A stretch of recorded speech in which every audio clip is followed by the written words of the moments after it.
are just into the single digits this morning for most of Vermont. It is chilly. 17 later today with some sun and some clouds.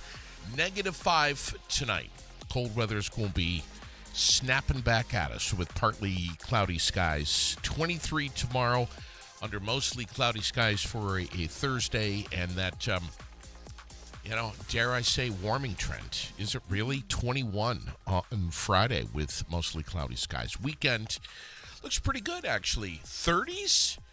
Yeah, we'll take it. Lower 30s with sun and clouds for both Saturday and Sunday. Hey, it is Wednesday. It is the 19th. Wellness Wednesday from Washington County Mental Health is today. Come on out and relax. Treat yourself to a bit of free peace starting at 4:30 this afternoon upstairs at the WellSpace building, 23 Summer Street in Barrie. You can try out acupuncture, mindfulness meditation, maybe have a hot cup of tea, and more. And again, everything is free. All services are free. Now, for the chair and the table massage, the Reiki, the myofascial body release, you're going to want to just reserve your time by calling Robin over there in the WellSpace building at 479-4055. But Washington County Mental Health, yes.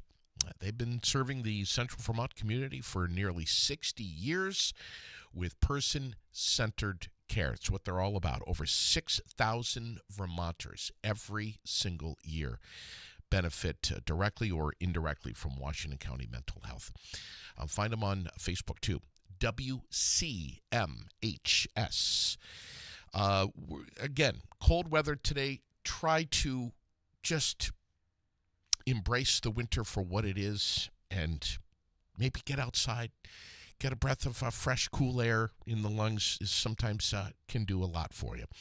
Birthdays today: Sue Laura, Shauna May, Joey Smith, Natina Michael, Tonta Wilson, Cynthia Dupree is on the birthday list today. Penny Goddard, Amanda Stearns, Brandon Supernaut, Billy Richards, and Caitlin Lanou.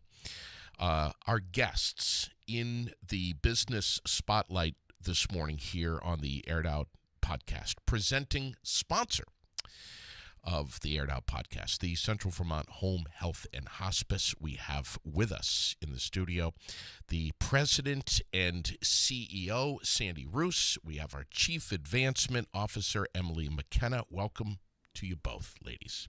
Thank you. So happy to have Thanks, you in Davey. here. Good morning. We are going to unpack a lot this morning, a lot of information that Vermonters need to be aware of. And I want to read something that you sent to me, and we're going to begin at the beginning here. In 2024, in just the past year alone, Central Vermont Home Health and Hospice has served almost 3,000 patients in the 23 towns in Central Vermont. Mm-hmm. That is remarkable, absolutely remarkable. We're talking about over 50,000 visits, 28,000 home health visits, 9,000 hospice alone, 10,000 long-term care, 1,700 family child health appointments, and 450 palliative care consults. That is remarkable. And this is done by a team that is not in the millions strong. You would think that you guys have this massive army doing all of this, but it is not that big. And these are people that are working incredibly hard, mm-hmm. putting in insane hours, mm-hmm. and holding the weight of aging and health and everything on their shoulders. Mm-hmm. Incredible. Mm-hmm. Yeah. We have some very important dates on the calendar that are coming up. Yeah. Mm-hmm. And Sandy, why don't you tell us what those are and why they're so important? Sure. So this time of year, we are focused on our town funding, and we really look towards our community and have been fortunate to be supported by our 23 communities in receiving town funding for our organization. And ultimately, we've had requests out for many, many years, and they've either been approved directly on the ballot or approved through the different select board budget committees through the towns and cities that we serve. I want to read something here. You guys sent me some amazing information here. Reimbursement from our primary payers, Medicare, Medicare Advantage, and Medicaid, provides the majority of Central Vermont Home Health and Hospice's operating revenue, but it covers 80% of the cost of the medical care, education, supportive care, all of these services that you guys provide. And you say, we're not reimbursed when the value of the care exceeds these federal and state reimbursement rates. We talked about this a little bit last time I had you on. And of course, for the folks that are not insured, this is tremendous. I mean, this is really eye-opening here. Right. Look at what's happening to the cost of everything. It's not just food and groceries, but it's insurance. It's everything everywhere. Everything, yes. And so ultimately, 80% of our revenue is from those primary payer sources. We have a very minimal amount of commercial insurance that we take in for those individuals that have those payer sources. And ultimately, 80% of our cost are personnel, benefits, mileage, ultimately everything related to direct care. So it's 80% revenue less 80% of those direct care costs. Yeah. And then everything else we have to get covered. So ultimately, that's where we start, so to speak. So that's why town funding, our donors, being in this community, we're really fortunate, and we want to make sure that we can deliver back what our community needs and expects. Emily, how is this? What are we asking folks in our community to do? Well, we are asking them. I think when I put on my marketing and communications hat, in addition to my fundraising and outreach hat, I want people to understand not only that we need this funding there's a practical reason that we need the funding, which is what Sandy is explaining. We have this sort of 80% ratio. I think for me, it's also important that the community understands what we use the money for. We want the community we want to provide the community with information and education about the agency. So the outreach that we have been doing over the past few weeks and will be doing over the next couple of weeks is also a great opportunity for us to get out in the community and engage with community members, to share stories with the community about about what we do, why it matters, the impact of the care we provide. We were just talking before we went, we started this conversation about some of the stories that we're sharing on Facebook. So we've been working with my team to connect with different donors, supporters, volunteers, to ask them to share their stories about why they support CVHHH. And it's really important for me to not only have the ask out there, but also I do want to have sort of a back and forth going. So I want to make the ask, I want to provide information back, and I also want to create an opportunity for people to ask questions and to make it sort of a two-way conversation, if that's possible. So Sure. If anyone ever has questions, I always want to make myself available, or for Sandy to be available. We don't just want to have it be we need funding. We're asking. We always want to sort of share and help people understand what we're doing with the money. I think that's important to us. It seems we talk about 20%.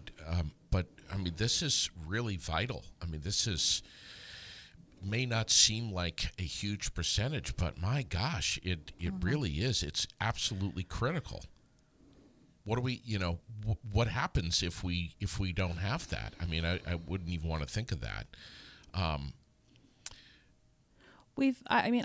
can say we've always, and Sandy often talks about the supportive community that we have. I mean, when we came on in, I can't remember now, it was December or November, right after Thanksgiving. Sure. We were just kicking off our year-end appeal. Yes. And we ended up having a very successful year-end appeal, which started with a Giving Tuesday match from Jeff Gould, which was incredibly successful. That was. And I think there are so many ways in which our community comes out, again and again, every time we have an ask. And another thing I do want to talk about is the Northfield. We had to go out to Northfield really quickly at the beginning of the year on days like today, to when it was 1 degree to ask for signatures. Sure. And boy, did you guys get them? We did get them, yeah. And I think we're really lucky. So it's important in sort of our positions and roles to just be so grateful, and I think always share our gratitude and appreciation for the support that we get from the communities. So just to sort of share the Northfield story, when we in certain towns, when you increase your request for town funding, every town has requirements for how they run their town funding process. So we had to get 5% of registered voters and residents to sign a petition. Yes. And I think that was 175. And we ended up getting 230. And it was nice because many store owners and business owners said, of course, you can put the petition in our business. Carrier Roasting, the library, Northfield Pharmacy, O'Matty's, True Value. I mean, they let us. Good measure. Good I measure. mean, it just like everyone came out and let us, do that. and it was really nice, and we got many more signatures than we needed. So again, it's just the community coming out when we make an ask and showing their support. So. Were there other towns that also stepped up? And we didn't have to petition in any other. We did have to petition in Middlesex, and I will say Kim Baldock, who is one of her tasks as a volunteer for us in Middlesex is at the height of peak foliage in October. I'm not sure where she gets them, to be honest with you, but she gets 75 signatures. Yeah. And she's amazing. Not surprised. No, I mean, I'm not surprised either, but she does it, and it's so helpful and for us to meet that requirement in Middlesex. She does it every year. She's so great. And she's had family members, at least one family member who has had direct services with home health. I think so many of us have or have known someone who has received direct services from Central Vermont Home Health and Hospice. She's saying, I have seen numerous families within our community who benefit from the many programs of Central Vermont Home Health and Hospice, including ours. CVHHH acts as bridge, using their knowledge to assist caregivers and patients navigating the complexities of their medical needs. Boy, isn't that it right there? This is, and I've told you both that both of my parents have received services through Central Vermont Home Health and Hospice. Both mom and dad are no longer with us, but I was in the file cabinet a couple of weeks ago and found mom's folder that was CVHHH. I don't like to toss things out. I'm kind of a hoarder a little bit, especially anything connected to mom or dad. But I got flipping through that folder, and I could see the notes that were taken by some of the nurse practitioners who came out to the house and visited with Mom. And not just the progress notes, but all of the other stuff. The level of care was exceptional. The level of detail and going beyond just what's, I think, expected was tremendous. Making phone calls. My mom had ALS. She was totally paralyzed, wasn't able to use her hands or anything. Make phone calls, anything. These nurses would make phone calls, set up medical appointments, dental appointments, reaching out to other members of the family, reaching out to me. It was just huge props and kudos. Yeah.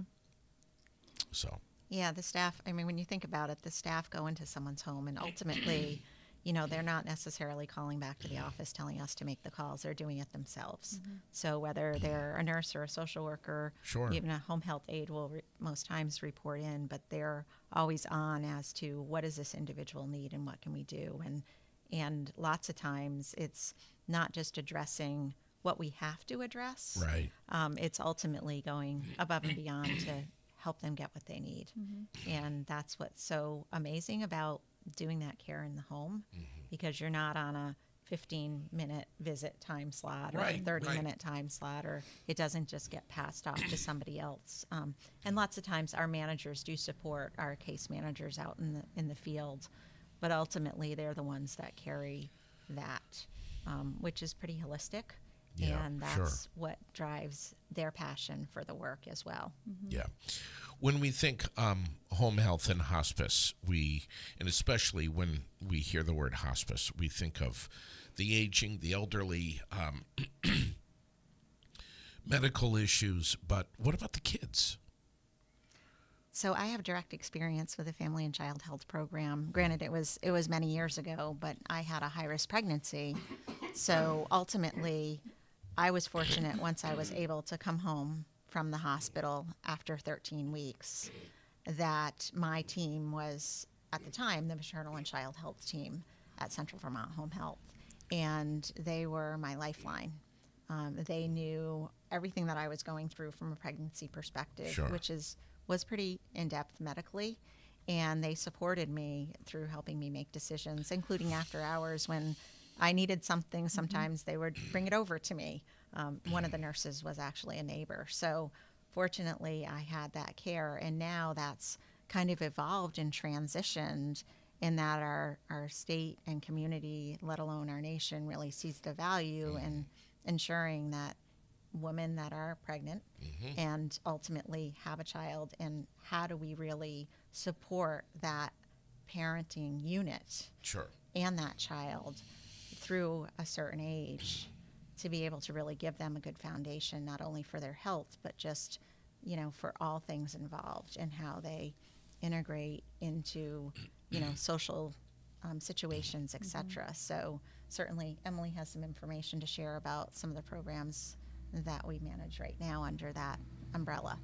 Take it away. Well, yeah, we have a long list here, and I just wanted to refer to the list, but we've been working with the manager of that program. She's a nurse. Her name is Michelle Dane. She's an incredible person, and we were talking to them last week about a grant, because I wanted to bring up we did receive a generous grant from M&T Bank through their charitable fund for $3,500, and in looking at some of the services that they provide, I mean, just the tools that team has in their toolbox. They have a lot of, the sort of foundation, I think, of the program is medical and nursing, but they also have a lot of non-medical supports and services. To go back to what Sandy was saying, there's sort of a lot of connecting with community resources, which is really important for parents in that stage, I think, so that Yes. there's stability. So I think there's a lot of education for parents, and then there's helping things like helping parents and mom get education to get back in the workforce. Yeah. And in particular for the grant, the next grant that we're applying for, we're trying to talk about the importance of the support in the home and its impact on the child's mental health, because I think there's a lot of foundational development that happens, between birth and month 12. So Absolutely. it's so important, and I think we are there's finally a lot of light being put on the importance of this early childhood development. Sure. So Yeah, I mean, when you think about it, and we know as a system, as a healthcare system, ultimately that is the foundation of your future health. yeah. Whether it be, I talk to my daughter all the time about, this is the stage, even though she's early 20s, like this is when you really develop Yeah. how your health is going to be ultimately Yeah. when you're in your 50s or your 40s or Mm-hmm. as you No doubt. age. Yeah. And this is really the time to really think about how you take care of yourself. So throughout that time, how do we help the family unit and have really put in those supports and knowledge, Sure. so that child can take that through. And when I talk about health, I talk about the health of the individual holistically, not just the medical components.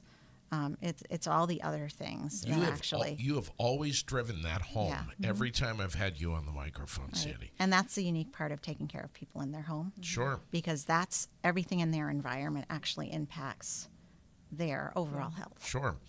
And, kudos to the hospital for making sure that when their patients are transitioning out and heading home and shifting gears into a new life, that they are made sure that they're aware of Central Vermont Home Health and Hospice. And sometimes we like I said, we hear the word hospice and ding, ding. But there's so much more to that. Like you say, moms give birth. They're plucked out of the hospital and plucked back into the home. Right. And now what? And Right. you guys make sure that they know we're here. We're part of your team. And we want you to be home where you're comfortable, but we're going to be checking on you, Right. and we're going to be making sure that things are buttoned up here, and you're doing everything that you're supposed to be doing, not just for yourself, but for the child. Right. We're really fortunate to have a strong community provider system here in Central Vermont. I ultimately take pride in that. Oh yeah. I've been involved at the state level and other levels of health reform and all of that. And I've heard that, Central Vermont is a really strong community when it comes to that.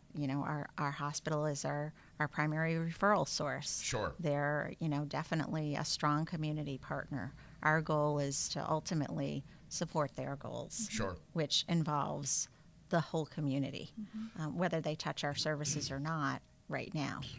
Of course, I'm going to be asking you about career opportunities and hiring, and we're going to go there, of course. But first, though, this Vermont Mutual grant. Do tell. Yep. Yeah, I always want to make sure. Yep, $10,000. Yes, they were. We have been, again, I'm going to say, use the words gratitude and appreciation, because we have so much to be grateful for.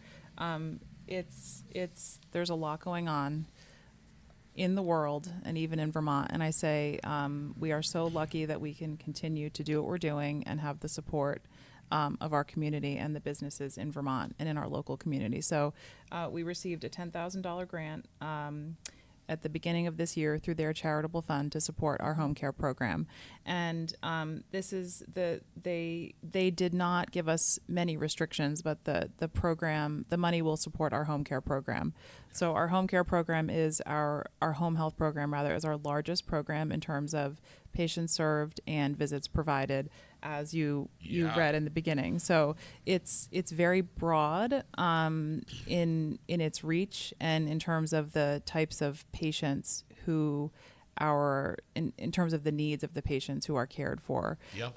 Some of the things that we talked about when we applied for the grant, there's sort of a new need. I wanted to talk about the Dopplers. Yes. Because we have, and I would want to make sure I don't misspeak, left ventricular assist devices. There are these devices that are implanted surgically for people who are living with, they're living with heart failure, and we're starting to see more patients with this. I mean, there are people who are living with multiple chronic diseases. Heart failure, I think, is one of the most common Sure. conditions that people are living with. And so these Dopplers allow us to take blood pressure for people who are living with heart failure and who have this Doppler implanted. And I've watched a video. It's very cool. I can't say anything else about it because I'm not a clinician, Yeah. but it was a need that was identified by our clinical team because we are starting to see more people with these devices. And then the blood pressure cuff is something that we want to be able to provide to patients. One of the things that I learned from Sandy, just in working with her and for the agency, is that a big part of a really important part of what we do is that we want to build sort of autonomy for people. We want to help them understand about their disease process and sort of like take ownership over understanding, if someone has hypertension or diabetes. We want them not to just get cared for, but sort of be Part of the Right. Right. That self-management self-management component. Sure. Yes. Yeah. And so we wanted to be able to provide blood pressure cuffs to individuals and then teach them how to use it. And when we talk about, providing care for people in the home, open their cupboards and say, well, let's maybe look at some of the things in the pantry, and not in a way to be critical necessarily, but to say some of these are high sodium foods. Maybe there are some different choices we could be making. Sure. As a way to help them, be more holistic about Right. about their care. And then there's telehealth, and you guys Right. took Right. that whole concept to a whole different level. Right. Yeah. I mean, with the pandemic and everything, we needed that more than ever. We needed technology to step up, and you guys really embraced that. Yeah. Yeah, we had our remote patient monitoring system that also provides the ability to do telehealth with the units that go into the home. We established that in 2007.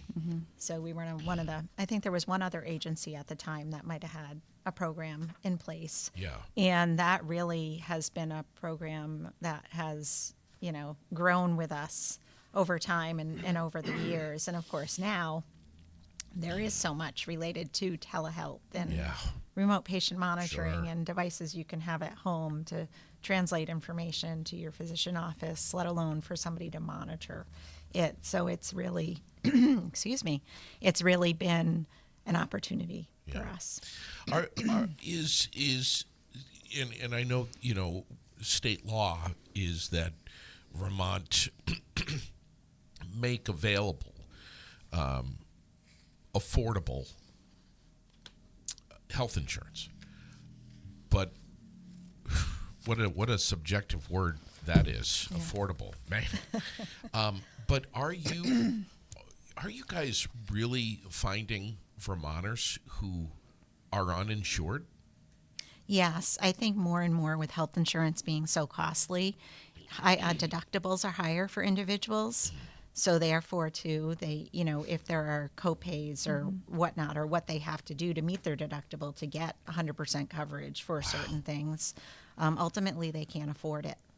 And then as premiums go up, if they can't afford to pay that deductible and they're paying premiums, Sure. then I think the reality of it is, well, why do I have insurance? Yeah. And then what that does ultimately is sends more people to the hospital Sure. and to the emergency department. Absolutely. Which is in the moment care. Sure it is. Which is really challenging. I know lots of times, and I believe it's in place with the hospital, is when you present to the ED or even inpatient without insurance, there are individuals that are working with you either through their care management team or other roles that ultimately try to get you, signed up for health insurance and try to understand better what are those challenges and Sure. struggles that you're facing with that model.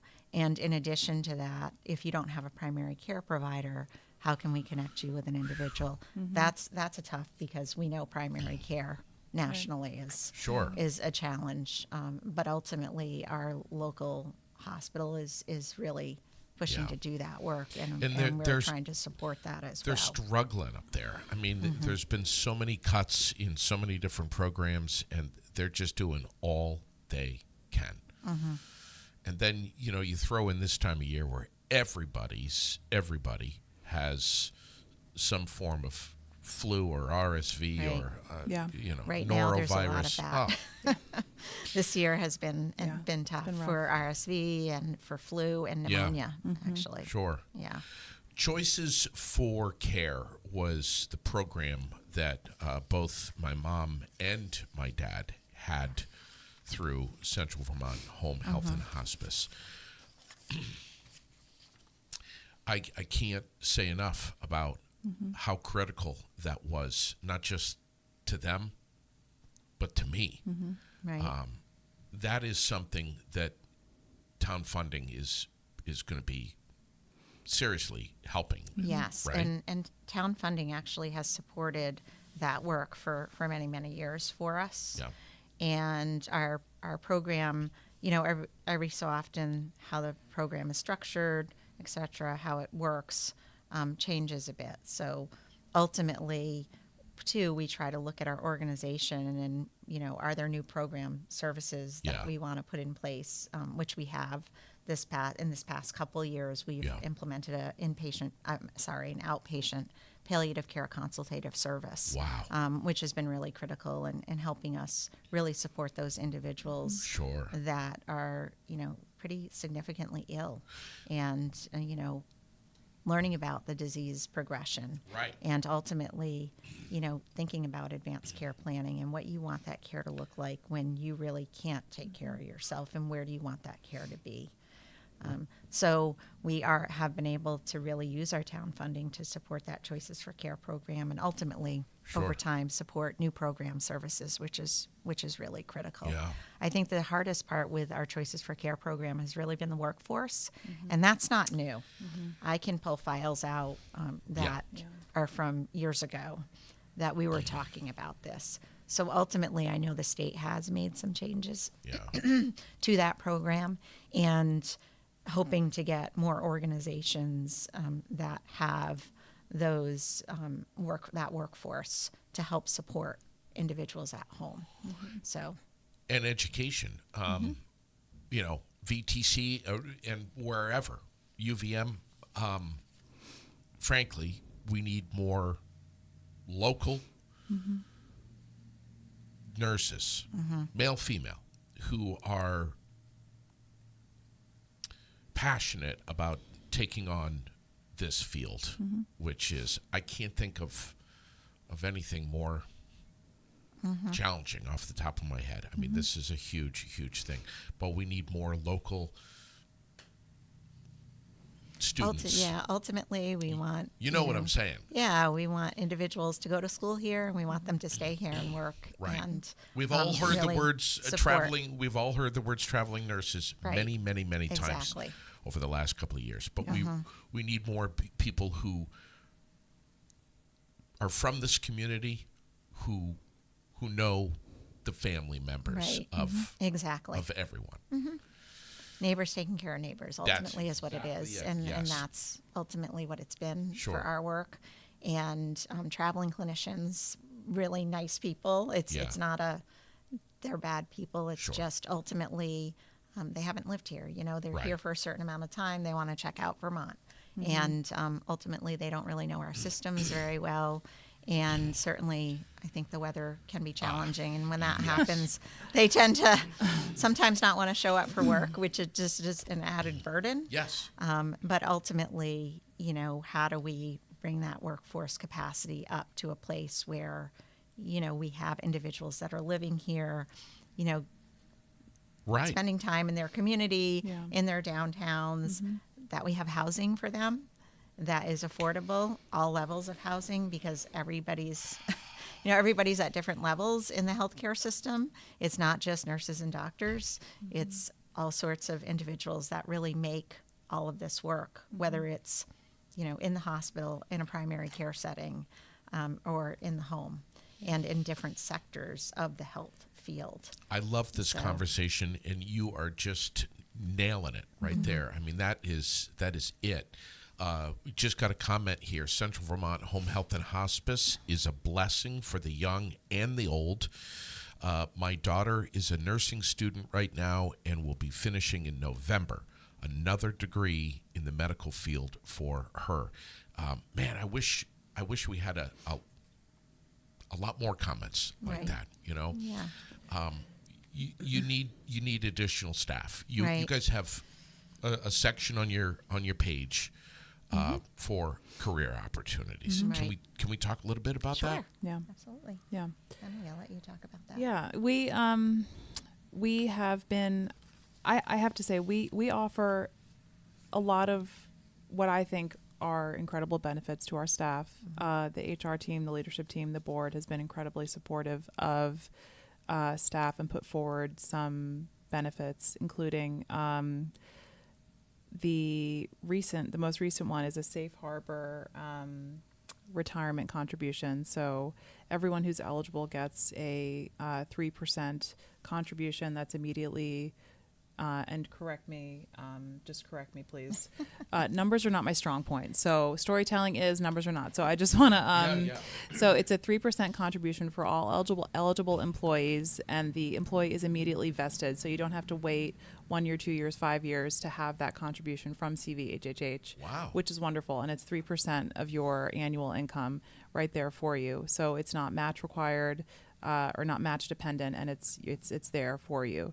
So I think that's a really amazing benefit for staff. And then Yeah, I think I just want to add to that.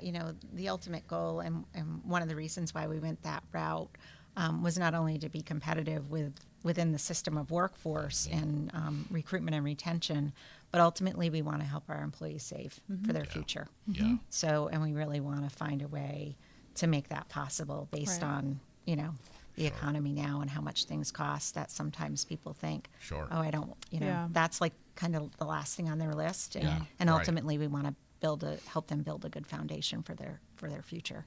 Right. Yeah. We have a very competitive as well, to sort of continue on that line. We have a very competitive health benefits package. And I don't need to go into the details, but the CVHHH as the employer contributes the majority of employees' spending, in total spending, without, separate from the premiums. CVHH pays sort of the deductible up to a certain point before employee spending kicks in. So that's a very generous, it's called a first dollar plan. But I think that is about sort of supporting the financial well-being and sort of creating a foundation for staff. Sure. Yeah, because we want staff to be able to access care. Yeah. We don't Right. want them to wait to have to access care. So by paying first dollar of that deductible, we have a high deductible plan. We pay a significant amount of the premiums. I think at least 80% of the Yeah. premiums for our employees. And ultimately, by paying first dollar, it ensures that individuals and our employees are able to access health care up front. Don't And have so to they wait. pay on the back Yeah. end. So as the year goes by, they have savings to actually Right. contribute to that So you piece. could, in theory, like what it ends up meaning, I think, is that in theory you could end up going the whole year as a family or an individual without paying anything beyond your premiums, depending on what you spend as a family. It's a very generous benefit. It's sort of it's complicated to describe. Right. Yeah. So for again, with my marketing hat on, I'm trying to figure out a way to communicate it. But I think CVHHH, the long and short of it is that the agency really cares about its employees and invests a lot of time and upfront, and I think really treats staff like family. it's a wonderful place to work. It's a very close-knit environment. And we do have a lot of open positions right now. So I would definitely encourage people to come. Sandy is, available and, willing to sort of have conversations with, answer questions, have conversations with people. So, Yeah. And our managers, our clinical managers, we've had clinical managers that have been staff, so they can really talk to individuals about what does it look like. Sure. And I love the fact that you can get a push out from you guys. If you get on your site, you can sign up for your newsletter and get, time-sensitive stuff that's happening right now. Whether it's careers or whatnot. But, And that was another thing we implemented because we want our community to know how we're spending our dollars. Like we said, we're really fortunate to have the support of our Central Vermont community. Sure. And so it's really important they understand kind of with everything that's going on in this world, Yeah. Really how we are using those dollars to help community members and actually how their dollars are, in other words, paying it forward. One of the community members, and you just said those words, Sandy, has stepped up and offered, along with his brother, some great testimony. And we talked about this the last time I had you on the air. And I think I said to you when we shut our microphones off last time, we have to talk about this next time that you guys come on the air. The story of Walt and his mom. Right here. I mean, less than a half a mile from where we're sitting right now. This guy is caring for his mom, who has progressive stages of Alzheimer's, and has really, and I've spoken with him personally, has really relied on Central Vermont Home Health and Hospice to take the wheel. And at some point, I had to do the same thing. I'm struggling to drive here. I need some help. And you guys have come in to that one home and done just that. And he is ever so grateful and has allowed him to spend a better quality amount of time with his mom because of you. That's really, really cool. I love that story of Walt. Yeah. And Lee can certainly speak to that because Yes. I also love that story. Yeah, I think I said last time how I tend to become attached to each of our appeal chairs because their stories are magical and they share without any prompting their stories, and they're wonderful, and they each have such genuinely nice things to say about the care and how it impacted their lives.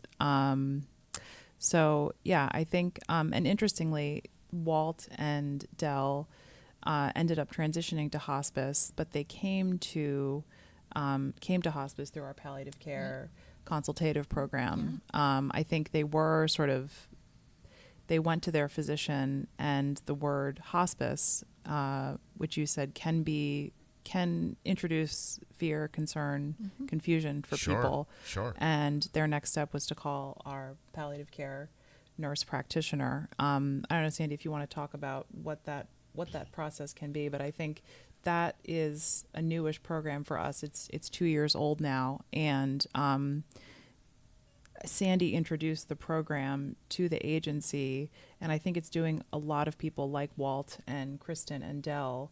It's creating a path for them to help provide clarity and guidance when these situations, when they find themselves in these very complex situations.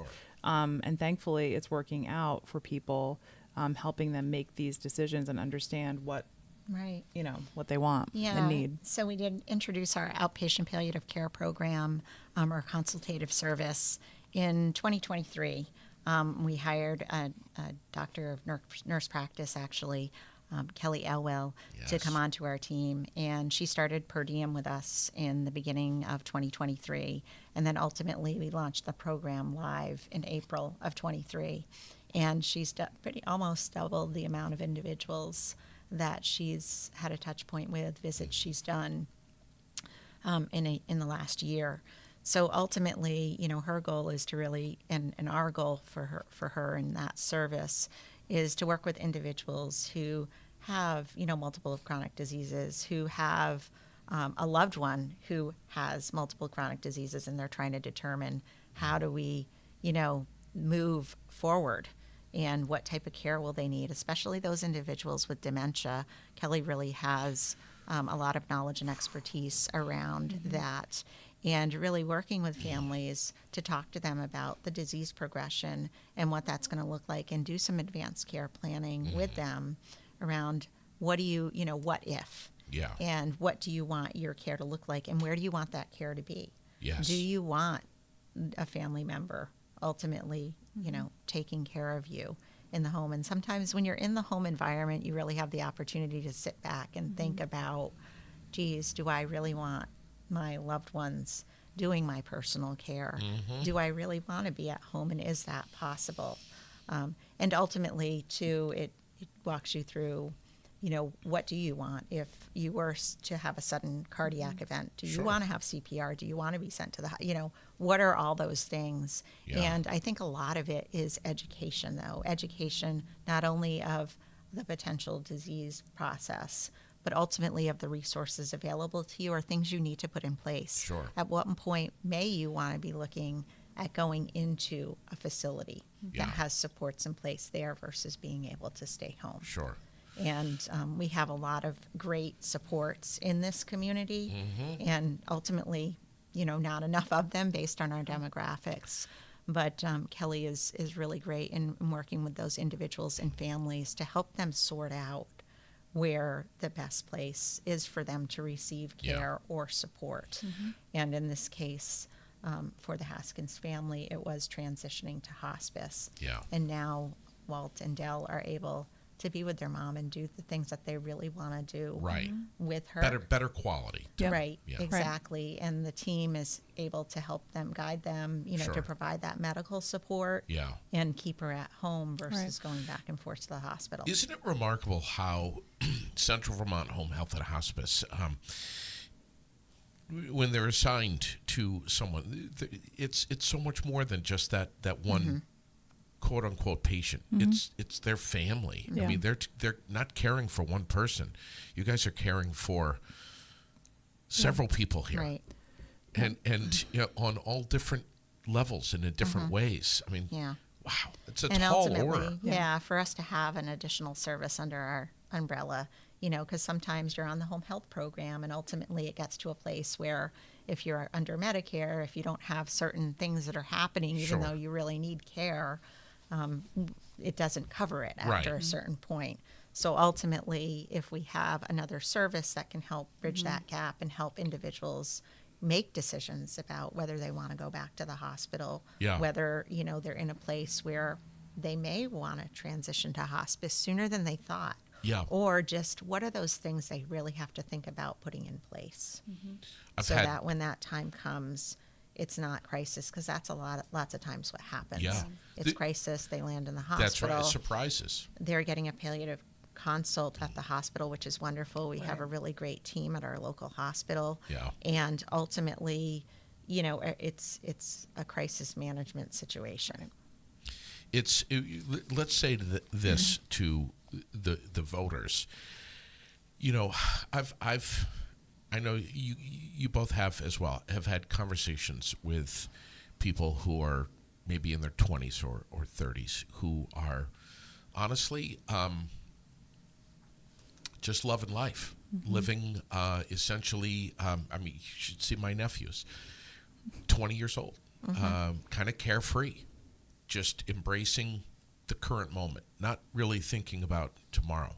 But when you chat with LNAs or doctors, nurses, anyone in the medical field who are in their 20s and 30s, they're living through their career of the possible future of something that they might be in the shoes of, and that having that mindset, they're geared differently They're thinking about things that I certainly wasn't thinking about when I was in my 20s and Right. 30s and maybe even early 40s. You know, Yeah. it's really amazing. That's what our voters need to be thinking about when they vote yes to making sure that you guys, that Central Vermont Home Health and Hospice is going to be as powerful as you have been. Well, I think that's actually one of the things Walt said when we talked to him. I asked him, I always ask our appeal chairs, well, you know, what would you say if you had $25? What would you say to someone who had $25 and they wanted to give it to a local nonprofit? He said, well, you know, CVHHH will be there when you need them. Yes. And I think it is true. We will be there for every for every resident of the 23 towns that we serve in this, that are part of our catchment area. Period. We will. Yeah. It's our mission and we do it. It creates an operating loss for us, but that's why we have Sure. town funding. We're here for the community. We have been, and we will continue to be. So town meeting day, important day for which communities? every community in Washington County and in Orange County, Washington, Orange, and Williamstown. Right. And Okay. then Berrytown Oh, and yes. Berry City are now in May. In Yes. Correct. Yes. May, Berry City and Berrytown. Correct. Yes. Both of you are going to come back in before that. How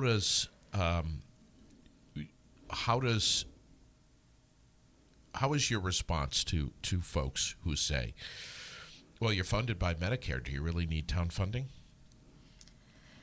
Well, that could be a long conversation, actually. And so Medicare and home health have become a really interesting relationship. Ultimately, starting in, I want to say 2009 or 2011 to about 2019, Medicare reduced our payment by 48.53%. And since then, we've had minor increases that are not even inflation, especially now. And ultimately, they've been decreasing us ever since then. Ultimately, within the last 3 years, we've had a 9% decrease. I tried to go back to see what it was between 2011 and 2021, and it's by year. But ultimately, if you look at a graph, most of it is negative. So it has been a consistent reduction in home health payments. I don't want to get political, but what do you think the forecast is for the next 4 years? Reductions. And they've made that pretty clear through 2029. And it is really discouraging in a world, especially where inflation is high, wages are, off the charts, basically. Cost of living is Increase in anything, in housing and transportation, you name it. And the system is really struggling from a Medicare perspective of what is that going to look like. And, agencies are closing across the United States. That's why, ultimately, too, we need to think about other ways we can support our patients through other means. And even for our palliative care consultative service, we put that in place, and that continues to need the support of town funding. The reimbursement rates for those services are well under cost. So we're still trying to meet the needs of our community based on what we're seeing in our populations, not only that we serve, but in our populations of our service area, and ultimately trying to provide services that will support these individuals to get to where they need and get what they need when they need it. So Medicare reimbursement has been declining for Many years a long now. time. Yes. A decade? Over a decade, Wow. yes. We need more people to be aware of this stuff. Yeah. I ask our listeners to please share this episode, because this is information that, you've got a write-up that's coming out in the Times-Argus on Saturday. Yep. I really encourage folks to just take 5 minutes maybe you got to throw the readers on, but sit down with a cup of coffee and flip through the pages and read that story on Saturday that you've written. Is it echoing basically a lot of the stuff that we're saying today? Yes. Okay. Yes, it is. Okay. Town meeting day is coming up fast. And then in May, we're going to ask Berry City and Berrytown to step up and support town funding. What is for folks listening who are saying, well, what does that mean? Does that mean that I have to pay more in my taxes? Or what does that mean for what is town funding essentially? So ultimately, the town funding is either included in the town budget, and the amounts are fairly low, in the sense of how they would impact property taxes. Yes. Definitely, these are not significant amounts. Ultimately, for Montpelier, Berrytown, Berry City, those are the larger communities we serve in Waterbury. Yeah. Those are probably the higher ones, but we have a formula actually that we use. So it's fair across all towns that we ask for funding from. And we have a per capita rate that applies consistently across all of the 23 towns. In addition to that, we look at the patient volume that we provide in those towns, as well as the population. Okay. So, and I actually, the math is done by Emily's team, and ultimately they come up with what potentially we're going to go to the town for with regards to funding. But I actually take it, and with my CFO, CPA background, I do a little bit of math to make sure that makes sense, Sure. and that formula actually does work, so that it's fair across the board. And so we feel good about that from that perspective. Comment here. It was better when the cities broke out the funding on the ballot. Berry now lumps it together. Any ideas on that? Any response to that? Yeah, I know Berry, and I think what they mean is it's Berry City, one Berrytown. item on the ballot, Yeah. and ultimately you approve or not. And I think if there's more not approval, that it doesn't pass for everyone versus the individual, where they have each individual organization as a separate line. Sure. Ultimately, in Central Vermont, there are a lot of great causes, and we want to support each other being funded. Sure. Because as an organization, those are our partners. We rely on them to help provide supports and services to these individuals that we serve. Sure. So for us, it's really meaningful that I know when I go to vote, it's important that I can see that those organizations are getting the support alongside of us, because we all utilize each other's services and work together. We couldn't do it without them. Sure. And I have to say, I mean, I do recognize that the sort of it is clear that it's a lot of work for the towns just going through the process. This is my first time going through the process in this role, and it's a lot of work administratively, I think, for the towns to manage all of these requests. And just it's interesting to see how each town organizes the requests and how they group them together in the different articles. So I think it's a lot, and you can see from year to year how the towns sort of shift things. So it's a lot, and I think there are a lot of organizations, our partners. A lot of them are partners who are really in need of this funding. So all I can say is I think we'll continue to see how things will evolve. Think about this.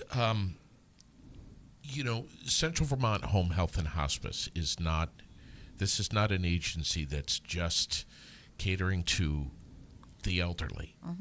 This is an agency that is there for us when we have surprises, no matter how old we are.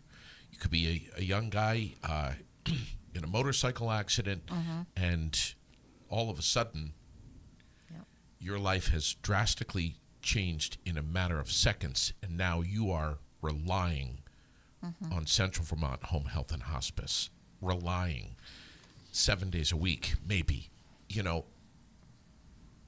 this is also an agency that doesn't say no. You guys say yes. We're here for you. We are literally part of your family. We're going to be there for you. These are the things to think about before town meeting day. And no matter what age you are, no matter what you're doing in your life, if you're old enough to vote, you got to think about these things. Been around for what now? 110 years?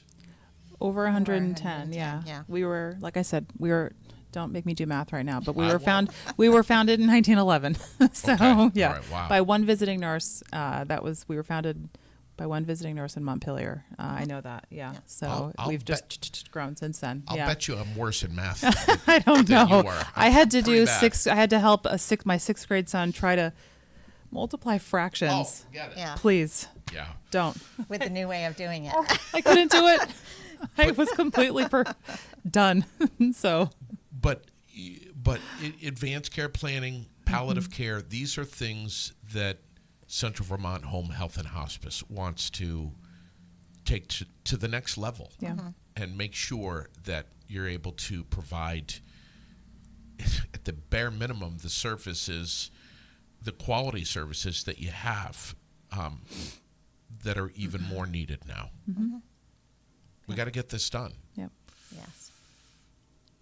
You're all, I think I said this to you last time, your whole team, and we're just looking at two of a family of, I don't know how many employees you have, About 150. yeah, about 150. 150, Yeah. but another 50 would be even better. It would be great. It'd We be would welcome great. it. Yeah. Yeah. You're- Absolutely. Yeah. all of you collectively are doing yeoman's work. I mean, this is really, we are, our community, our towns are so blessed by the gift that you all have, Right. which you've given us. And it's impossible to do this kind of work unless you have this in your soul, that you embody love for other humans, to provide and step up for them and do everything you possibly can. Right. And you guys do that. And I think that's something that we need to remember as we go into town meeting day, but also into May for Berry City and Berry Town. Right. You can receive grants. That's wonderful. But we really need our community members organically from a grassroots level to step up Yep. and say, we need you, and we're going to support you, and we're going to make sure that you're here for another 110 years. Right. And for us to be here that long and with the support consistently over the years, it definitely shows that our community is standing up. Yeah. Right. And we want to be able to deliver so that they continue to stand up. Sure. I'm following what you're doing. I'm watching your Facebook page. I'm watching your website, your social media. I'm going to be paying a lot of attention to this. I'm curious. I'm hopeful. I feel positive about this, and I just, there's a lot of comments here. There's folks saying, my children saw my parent receive care and benefit from the wonderful care from CVHHH, and one of our daughters is now an RN with Central Vermont Home Health and Hospice. Awesome. And I'm sure our family's experience may have impacted our decision to work there. So, I mean, these are comments that are coming in right now. So that's what we're talking about. This is what we need. God bless you. We're very grateful Yeah. for the support we get and for the kind of comments, and ultimately, the work the staff do makes my job easy. Yeah. I am. And I feel very lucky. I feel lucky too. I am humbly honored to have Central Vermont Home Health and Hospice as a presenting sponsor of this podcast. I will always push whatever message it is that any one of your team members feels that it's important to get it pushed out to the public in our community. I'm honored to do it. And again, I'm just blessed. And I say it again, you're all doing yeoman's work. And it's just really remarkable what you're doing. And I feel good about this. I feel that I feel that town meeting day is going to turn some positive results for you. Mm-hmm. Yeah. We're going to continue paying attention to this and watching. Is there anything else that you can think of that you want to drive home today? I think we covered everything. Yeah, I think we covered quite a bit. Yeah. All right. I just want to say thank you for everything. Thank you. Thank you. We got a lot of people that are watching and paying attention to this as well here in our community. We're going to get you back in here, April sometime? Yeah. Okay. I look forward to it. Thank you, Sandy. Thank you. Thank you, Thank you. Emily, Yep. so much. God bless you both. Thanks for coming in. Thanks. All right.